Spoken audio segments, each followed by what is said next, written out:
Hello, and welcome to the series, How the Nature of Man Either Hinders or Aids Being Conformed to the Image of Christ.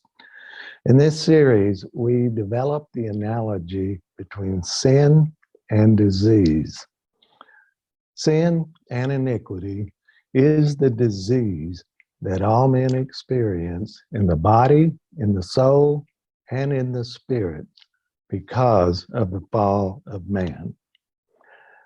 Now, last session, we looked in some detail at the soul, the will aspect of the soul, in terms of the hindrances to the will being conformed to Christ.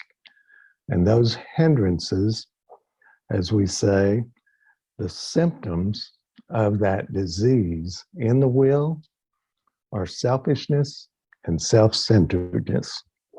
Now, this session, we will continue to look at the soul, the will aspect, in terms of the aid or the antidote to the hindrances to the will. So, let's get going. The solution to the hindrance in the will, selfishness, self-centeredness, is one simple word. That word is joy. Joy. And you think, well, how does joy help me overcome selfishness and self-centeredness? I don't really see the connection there. Well, there is an anagram associated with joy, which, by the way, is a fruit of the Spirit. The anagram, Joy, says this: J, put Jesus' interest first. O, put other interests next. Y, put your interest last or after. You see, selfishness and self-centeredness originate in the will of man. Most simply, natural man seeks his own interests, which gravitate towards selfishness and self-centeredness. Now, Ed Cole, a great men's leader from a while back, had a well-known summary of love in life. He said this: lust desires to get at the expense of others. Love desires to give at the expense of self. Okay? The answer, the aid, the antidote to treating the symptoms of a sick will, selfishness, self-centeredness, is love. Love, says 1 Corinthians 13, does not seek its own interest. Verse 5. Love never fails. Verse 8. A while back, the Lord gave me a word in journaling, which is pertinent, relevant to this particular area and topic. And let me share that with you. He said this: the end never justifies the means. What is desirable in a man is faithfulness. Obedience is better than sacrifice made to atone for disobedience. Even with wisdom, when the conscience knows well the good path, the will must submit to the Spirit in order to please God. Let me repeat that last one.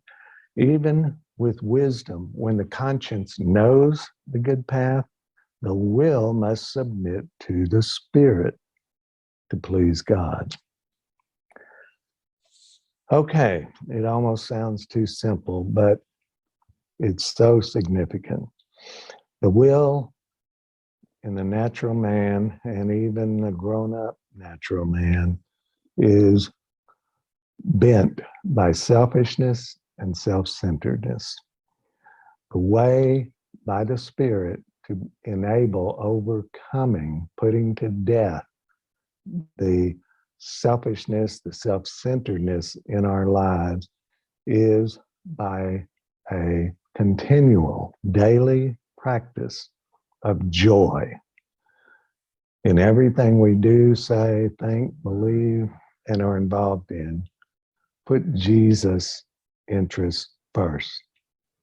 And in all those things, after that, put others' interests next. And in all that, after those, put your interests last. Okay? Joy. If we make a practice, an intentional, consistent daily walk to practice joy, we will come to find over time that the selfish aspect of our will is reduced, tamped down to the point where eventually we'll look more like Jesus than we do our old self, our old man. Okay? So, early on in this series, we had you give a self-rating, prayerfully, to every aspect of man, the body, soul, intellect, will, and emotions, and the spirit, in terms of the hindrances that were outlined early on.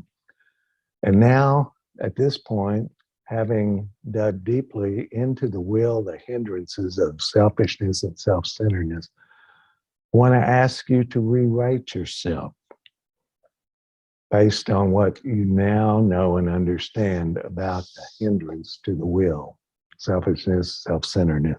And let me remind you what those 5 ratings were in your self-evaluation.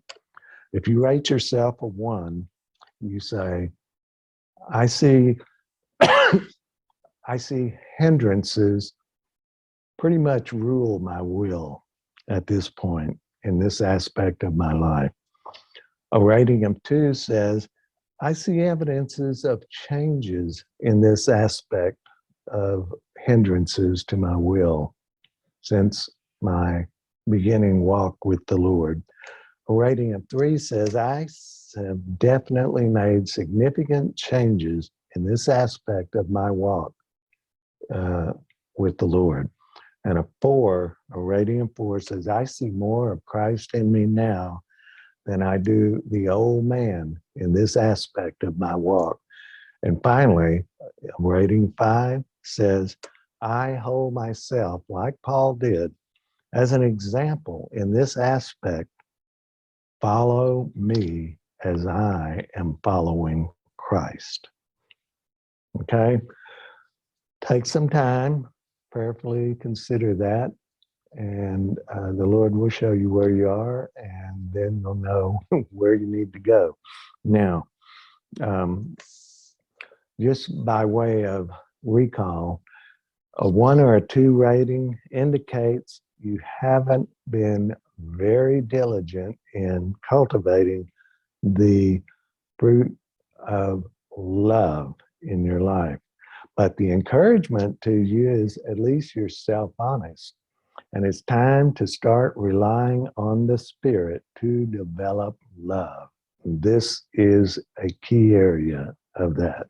Now, if you rated a 3 or 4 yourself, that indicates you do have some ongoing effort in developing love. And my encouragement, keep on keeping on. And if you rated yourself a 5, no way, tell me your secret, okay? All right.